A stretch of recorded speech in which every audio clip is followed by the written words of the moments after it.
if we speak medically, of course, it is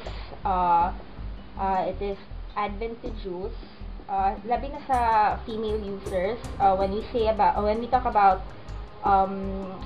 for example, mga oral pills, they actually have good effects. It treats kind of mga hormonal imbalances sa babae, because as we know, oral pills are made up of kind of mga synthetic hormones.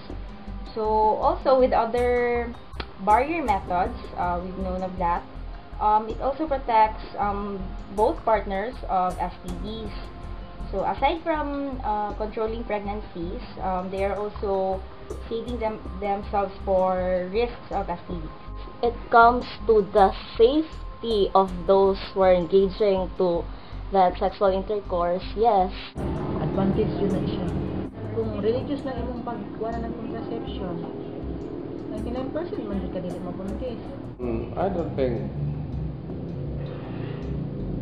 jumping into the conclusion of using contraceptive as advantageous.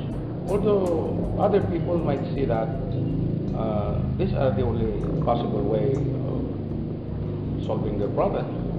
They cannot control themselves, so they use other means to control themselves.